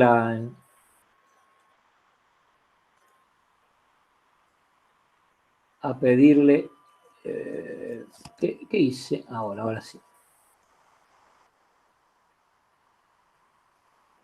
Bien, acá está. Bueno, vamos a pasar un ratito a campo magnético. Quiero dar un adelanto de campo magnético. Y después voy a hablar con Andrés a ver si la clase que viene hacen todo electrostática, ustedes, y todo el tema eléctrico, o sigo yo. Pero bueno, quiero empezar acá. Porque la otra faceta que tiene tanta importancia como el campo eléctrico y que en general en los cursos de electrotecnia o inclusive los de física 2, el campo magnético está más diluido porque nos quedamos, digamos, un poco por tiempo, un poco porque por apuro, nos quedamos apretados con el campo eléctrico. Sin embargo, ya van a ver dentro de poco en esta materia precisamente que no existe en una onda el campo eléctrico solitario ni el campo magnético solitario. Uno imbrica el otro. No hay forma que en una onda haya solo campo eléctrico o solo campo magnético. De ninguna manera. Si hay uno, hay el otro. En una onda. La única manera de que existan solos, cuando yo tengo las cargas o los imanes, para hablar de campo magnético, en este caso para hacerlo fácil, en reposo. Entonces ahí sí, si la carga está en reposo, la carga eléctrica, hay un campo eléctrico y no tiene adosado un campo magnético. Y si el imán está en reposo quiere decir que no lo muevo, tiene un campo magnético y no un campo eléctrico. Pero no hay más que agarrar el imán y moverlo, llevármelo a otro lado, moverlo. El solo hecho de moverlo hace que el campo magnético, que en ese momento era estacionario, no sé, tenía un valor único, ahora localmente cambió de valor, porque al moverlo cambió de valor. Por lo tanto, hubo una variación de campo magnético. Esa variación de campo magnético inmediatamente genera un campo eléctrico. Y ese campo eléctrico que generó ese campo magnético también va a variar, porque la generó el campo magnético que está variando. Por lo tanto, ese campo eléctrico también vuelve a generar un campo magnético. Y ahora ya no termina más. Queda eléctrico-magnético y se desplaza. De la misma forma, esta idea, si yo tenía una carga en reposo o un cúmulo de cargas en reposo y de pronto las muevo, ese campo eléctrico que antes existía solitario, ahora se le adiciona un campo magnético, que va a variar también, y otra vez. Y ya otra vez, campo eléctrico, magnético, magnético, ya no puede existir más el eléctrico solo y el magnético solo. Entonces, esto, que no se ve en las clases de electrotecnia y también menos en la de física 2 tampoco, conviene ya ir teniendo en la cabeza y lo vamos a ver con mucha profundidad, vamos a ver, ya Maxwell lo previó esto, ¿no? Vamos a ver. Pero veamos esto. ¿Cuándo se inicia esta idea de que todo campo magnético es fruto? Ya cambié esto, chicos, empecé con este apuntecito y dejé lo de eso del que cambia el campo eléctrico, el campo magnético, eso lo dejé, era un comentario ahí que quedó solamente como comentario. En el año 1819, el físico Ørsted, danés, Ørsted, descubrió que una brújula que él tenía allí en su laboratorio era accionada por un cable por el que le hacía circular corriente. O sea, si un cable que circula corriente produce variaciones, cambios en la brújula, quiere decir que la corriente que estaba generando ese cable generaba un campo magnético que afectaba la brújula. Cosa que hasta ese año se pensaba que esto era imposible. Los que estudiaban campo eléctrico lo estudiaban con su matemática y con su formato, y lo de campo magnético en forma independiente, como si fueran efectos indiscernibles. Oester puso duda porque demostró que esta aguja imantada, esta brújula, era movilizada cuando accionaba un campo, una corriente eléctrica. Prendía el conductor, apagaba el conductor y la brújula se volvía loca, se movía. Bueno, Ampère, en Francia, que descubrió se enteró de este descubrimiento, empezó a hacer unas experiencias y dijo muy atrevidamente, pero muy sabiamente, aunque en ese momento no lo pudo justificar, pero sabiamente dijo, todo campo magnético se debe a la existencia previa de una corriente eléctrica. No hay campo magnético que no se deba a la existencia previa de una corriente eléctrica. No lo pudo justificar porque estoy hablando del año 1820, 1821. No se podía justificar esto porque la estructura de la materia no es la que conocemos ahora. Por lo tanto, no daba la estructura de la materia, que era la de Thomson, la de principios del año 1900, no daba para discernir esto. Entonces le preguntaron, bueno, ¿y cómo justifico la corriente eléctrica en un imán permanente? Acá tengo un imán permanente, hay un campo magnético, sí. ¿Y dónde está la corriente eléctrica? Bueno, Ampère en ese momento no tenía medios para hacer la justificación. Nosotros sí, porque nosotros sabemos ahora que ese material, digamos, el imán permanente, ese material que tienen ahí, todos tienen un imancito, el que está pegado a la ladera que dice Pizzería Pepe, ese imán, que es un sólido, ¿y dónde está la corriente eléctrica? Bueno, el imán está compuesto de una cantidad importantísima de átomos, y cada átomo tiene una cantidad importantísima de electrones. Cada electrón moviéndose nos muestra un pequeñísimo campo magnético, un diferencial de campo magnético, cada electrón moviéndose. Si yo logro de alguna manera que la sumatoria de electrones que se mueve en un material dado, logro que tengan una dirección preferencial respecto del campo magnético, voy a tener un imán permanente. La fabricación de un imán permanente es lograr que el material que va a conformarse, con que se va a hacer ese material, sea afectado por un campo magnético externo que le obligue a ese material, a todos los electrones, todas las corrientes ínfimas que hay en ese material, a direccionarse en una dirección magnética preferencial. Cuando lo logro eso, de alguna manera, un poquito más complicado, pero esa es la idea, lo logro, ese material ahora tiene un campo magnético percibible en el exterior. Por eso un imán permanente tiene un campo magnético percibible y la botella de agua que tienen ahí tiene un montón de imanes, un montón de átomos, y sin embargo no hay ningún campo magnético percibible, porque la disposición eléctrica en el movimiento de los electrones de la botella de agua no tiene una dirección preferencial, tiene cualquier dirección al azar, no configura externamente un campo magnético percibible. Por lo tanto, hasta ahora ese campo magnético no es percibible. Yo no puedo meter un medidor de campo magnético adentro de un átomo de la botella de agua. Eso no se puede hacer. Por lo tanto, no tengo forma de detectar campo magnético posible. Únicamente los materiales que se pueden magnetizar son los materiales ferromagnéticos. El entendimiento de por qué el único material que se puede, prácticamente el único material que se puede volver un campo, que puede generar un campo magnético percibible cuando ya no está atacado por otro campo magnético, solo ya de por sí tiene su campo magnético, no pertenece a la mecánica cuántica, no pertenece a la mecánica clásica, pertenece a la mecánica cuántica.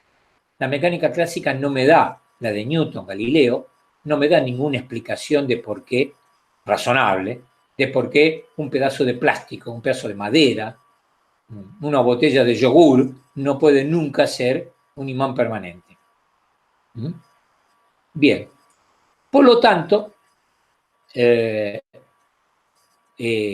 Ampère, que generó la siguiente propuesta, hizo esto que después va a resultar la ley de Ampère, después lo vamos a ver más detalladamente, pero puso, Ampère matematizó la idea de Oersted, que tenía un cable, porque circulaba corriente, dijo, hay un campo magnético percibible. Entonces Ampère hizo lo siguiente, puso un cable largo, para nosotros infinito. Chicos, infinito en física es que lo suficientemente largo respecto de donde yo voy a tomar la medición. Si R para mí es mucho más chico que la longitud del cable, para mí es infinito. ¿Se entiende? Entonces, cuando en los ejemplos, en los exámenes o donde fuera, dicen conductores largos, nosotros pensamos en matemáticas conductor infinito. Por lo tanto, este conductor largo, que circula una corriente I, genera un campo magnético en su derredor. En su derredor, ese campo magnético es proporcional a la corriente, este símbolo de proporcionalidad, B proporcional a la corriente. ¿Qué quiere decir proporcional? Que cuando B sube, la corriente sube, cuando B baja, la corriente baja. Yo digo, si B sube 200 veces, ¿cuánto vale la corriente? No sé. Yo lo único que sé son tendencias. Con las proporciones no se hacen cuentas. Se hacen cuentas con las ecuaciones. Por lo tanto, esto es una proporcionalidad. También se demuestra que si el cable es infinito largo, B es proporcional a 1 sobre R.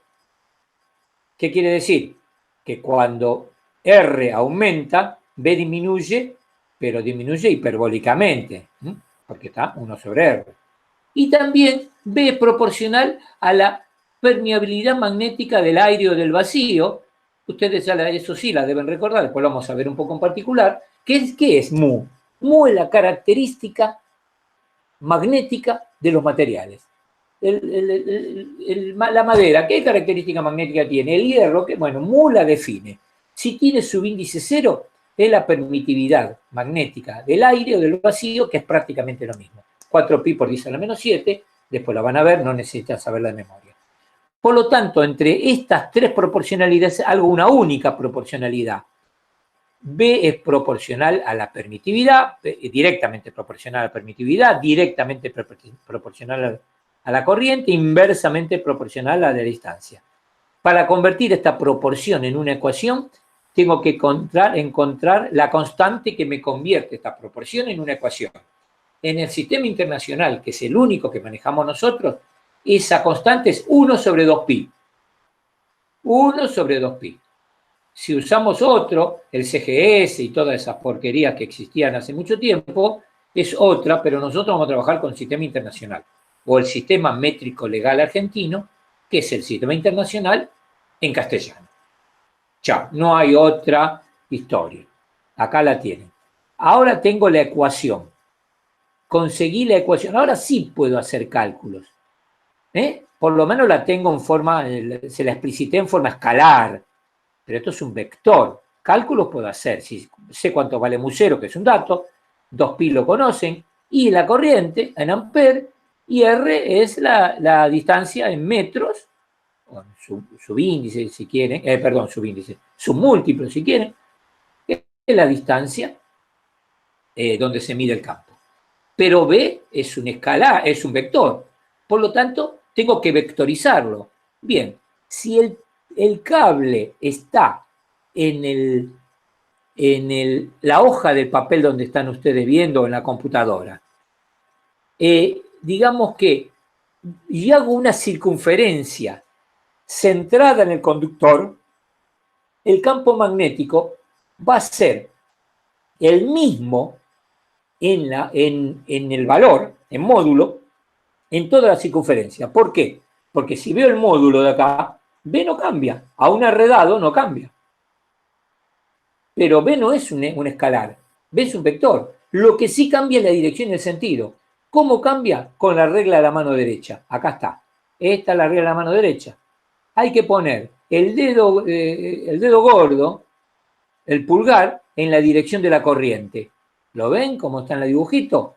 El pulgar, ¿lo ven? En la dirección de la corriente, acá. Por lo tanto, los 4 dedos nos dan toda la vuelta, la circunferencia, la dirección y el sentido del campo magnético en todo punto. Supóngase que usted quiere hallar el campo magnético acá, en este punto, acá. Por lo tanto, trazan una tangente a la circunferencia así, en este punto, como la corriente sube, el campo eléctrico es antihorario, la punta de la flecha va hacia la izquierda, y ya tienen el campo magnético en ese punto. Si quieren hallar el campo magnético aquí, acá, acá, trazan una tangente acá, acá, ahí, y en ese punto, ¿para dónde va la punta de la flecha? Y va hacia la derecha, para el lado de acá, ¿no? Para el lado de acá. ¿Por qué? Porque la corriente sube. Observen que si la corriente bajaría, iría de arriba hacia abajo, iría todo igual, nada más que con el sentido opuesto. El valor sería todo el mismo, las tangentes serían todas iguales, pero el sentido opuesto. La corriente, en este caso, si el cable está en la hoja, en el pizarrón, si quieren, está en el pizarrón, la corriente acá sale, vectorialmente sale, porque está junto el plano del pizarrón, da la vuelta por adelante del pizarrón y entra de acá. ¿Entendió? Sale y entra. Esto lo vamos a usar mucho, chicos, mucho. Bien, acá tienen entonces esta idea del campo magnético generado por una corriente eléctrica, la matematización, esto es la ley de Ampère, después la vamos a ver más detallada, la matematización de lo que observó Ørsted en matemática. Acá puedo ya saber, el campo B tiene unidades el Tesla. Después vamos a ver las unidades también. Entonces, si B tiene unidades Tesla, acá tengo que B es Tesla y Ampère y R metros. Por lo tanto, si despejo mu, la permitividad, mu cero, mu, es Tesla por metro sobre Ampère. Despejé mu de acá. Despejé mu de acá. Tesla por metro sobre Ampère. Esto es la unidad, por ahora, después la vamos a agrandar un poco, de la permitividad eléctrica. Magnética. Bien, acá dibujé un imán con la línea de campo, mostrando algo. ¿Para qué lo dibujé? Porque quiero mostrarle algo que es central. Miren acá. La línea de campo son cerradas. Miren la línea de campo magnética a una distancia R. Son cerradas. No tienen principio de fin. Chicos, la línea de campo magnético por ahora nadie encontró que fueran abiertas, nadie, por lo tanto son cerradas. ¿Saben qué quiere decir eso? Que hasta que alguien no descubra lo contrario, no existe la carga magnética, porque la carga magnética sería el referente de la carga eléctrica. Ustedes ya saben que la carga eléctrica positiva es fuente de campo eléctrico y la carga eléctrica negativa es sumidero. El campo eléctrico va de carga a carga, principio y fin, fuente y sumidero. El campo magnético no es tal cosa. No va de norte a sur, de sur a norte, no. Tiene 2 polos, norte y sur, pues por los polos de la Tierra, por eso se llama norte y sur, pero miren la línea de campo. Digamos, yo le puse la flecha acá, sale, pega la vuelta y entra y sigue por adentro el imán. ¿Dónde está? ¿Dónde nace? En ningún lado nace. Es totalmente cerrada. Los campos cuyas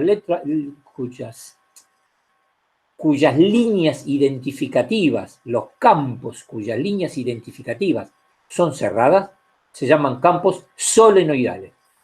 El campo magnético B es solenoidal. ¿Por qué? Porque sus líneas de campo representativas del campo magnético son cerradas, no tienen principio ni fin. No existe por ahora la carga magnética. ¿Por qué le digo que no existe la carga magnética?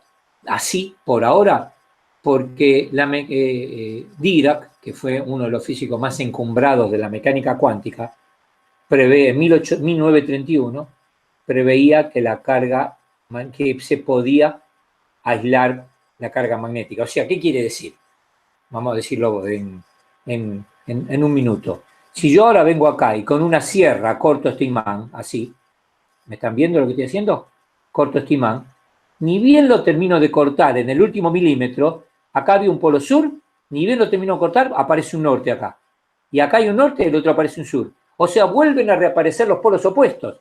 Y si lo vuelvo a cortar de vuelta acá, así, otra vez sur, norte, norte, sur. Y si lo vuelvo a cortar, y si lo vuelvo a cortar, y si lo vuelvo a cortar.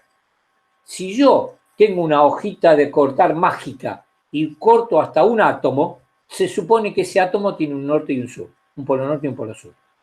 Se supone. Por lo tanto, hasta la fecha, nunca nadie pudo aislar el polo norte y el polo sur. Nunca nadie agarró un polo norte, se lo metió en el bolsillo y se lo llevó a su casa. Nunca. Porque inmediatamente, si tiene un norte, tiene un sur del otro lado. Por lo tanto, no existe monopolo magnético. Bueno, Dirac encontró que sí existía, propuso. Cuando veamos las ecuaciones móviles les voy a mostrar por qué Dirac propuso. Ahora no vale la pena porque tengo que ir a parar a cosas que todavía no vimos. Con las ecuaciones de Maxwell hay una prevención de que puede ser que exista. Lo que pasa es que nadie nunca vio un polo mono. Siempre aparece en Canal 13, que aparece en Crónica, un noticiero que dice que alguien encontró. Nadie realmente hasta ahora. Dicen que alguien lo vio, pero duró 10 a la menos 18 segundos el polo norte. Por lo tanto, él lo vio él solo. Bueno.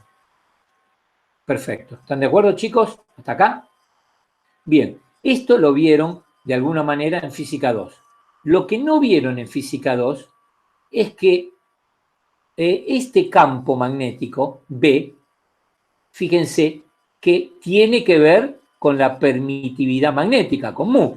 Si yo en vez de poner el aire de permitividad magnética, pongo otro material que sea mucho más grande que el aire, B va a subir. O sea, si yo quiero tener un B grande, no puedo poner corrientes muy grandes. Por ejemplo, la computadora tiene una serie de imancitos, ahí no son imancitos, son toroides, chiquitos, pero la computadora no puede poner 5 amperes o 20 amperes. No, tiene que poner corrientes de miliamperes como mucho. ¿Y cómo hago para subir B? Para subir B, si R ya no lo puedo achicar más y si la corriente no la puedo subir más. Bueno, le cambio el mu. En vez de poner aire o vacío, pongo un B de un material que tenga mucho más mu que el aire.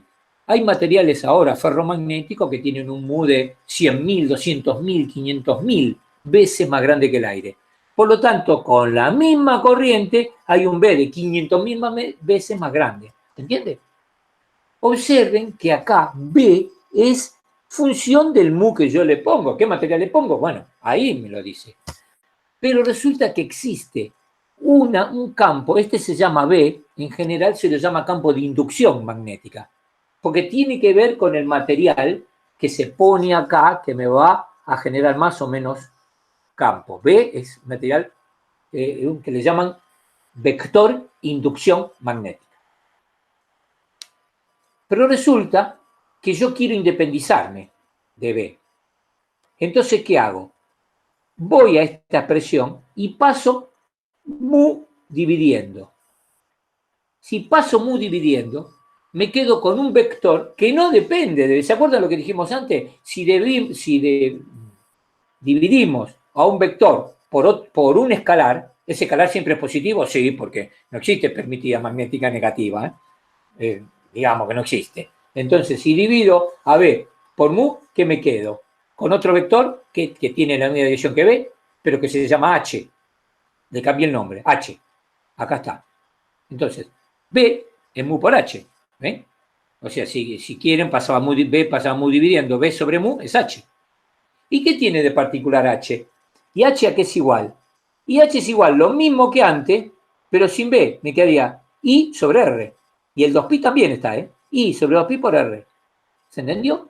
H es I sobre 2pi por 1 sobre R. I sobre 2pi por 1 sobre R. O sea, H se llama vector campo magnético, acá, o excitación, también lo llama mucho, está libre de la excitación, de la perdón, de la inducción. No hay un material que lo afecte, porque no está el material, no lo tiene en cuenta.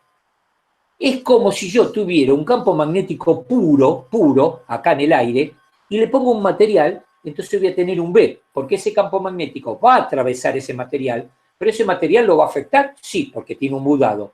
Por lo tanto, va a aparecer no solo el campo H, sino el generado por el material B, de B. O sea, B depende del material y H no. Este vector se usa mucho en el electromagnetismo, lo como se usa nosotros. En Maxwell, esto se usa mucho acá. Vean lo que le estoy poniendo en colorcito. Pero, miren qué bueno. Volvamos acá.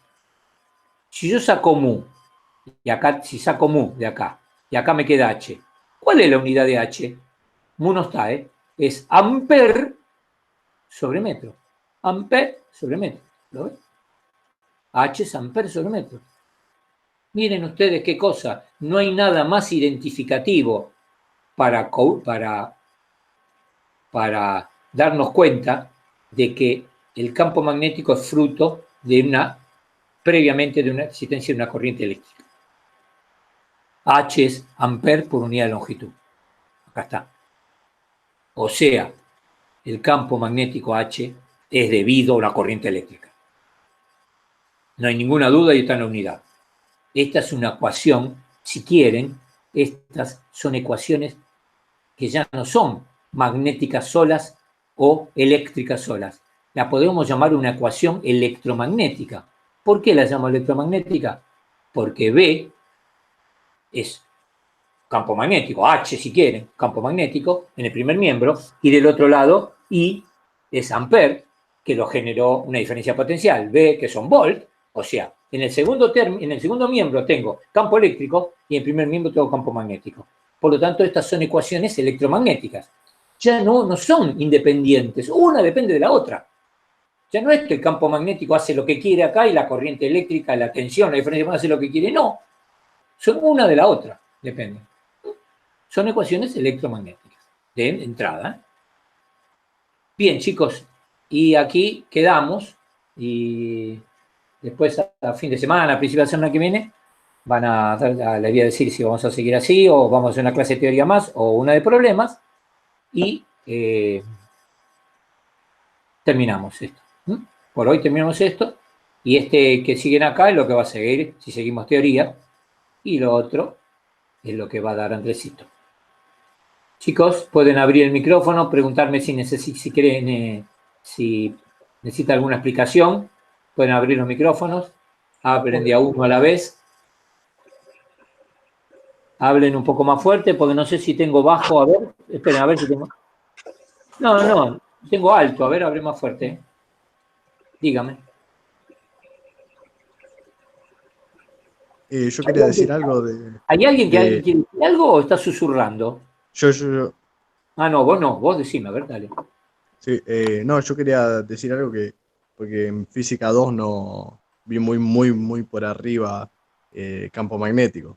Entonces, por eso ¿No sabés que soy profesor de física 2? Sí, ya sé. Ya Pero lo digo, sé.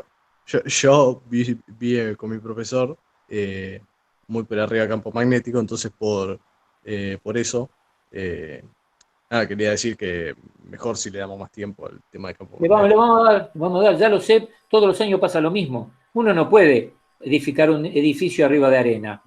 Por lo tanto, miren, yo todo lo que le di antes, está bien que le agregamos rotor, divergencia gradiente, le agregamos Laplace y Poisson, le agregamos, y ahora le venimos agregando las ecuaciones diferenciales. Eso no se ve en física 2. Pero todo lo demás es como un repaso de física 2, ¿eh? Todo lo demás. Después se le ponen las florcitas y se le agregan cosas, pero es un repaso, no hay ninguna duda. Pero la vamos a llevar adelante. Si le ponen un poco el hombro, yo trato de llevarlo adelante. A veces me cuesta un poco dar clase, porque los apuntes, yo en un pizarrón, que tengo 5 metros de ancho, hago una cosa y la refiero a la otra. En cambio, acá uno tiene que ir con el cursor para arriba, para abajo, bajar, subir, bueno, es un poco más empastado, ¿no? Aparte de darle clase a un Una computadora no es lo mismo que tenerlo de frente. Pero vamos a tratar de llevarlo adelante, chicos. Hasta la semana que viene a todos. Si no hay preguntas, me quedo unos minutos más. Por las dudas me quieren hacer una pregunta. Hasta luego, profesor. Hasta Buenas noches. Gracias. Chao, buen fin de profe, buenas noches. Chao. Chao, profe, hasta luego. Muchas gracias. Chao.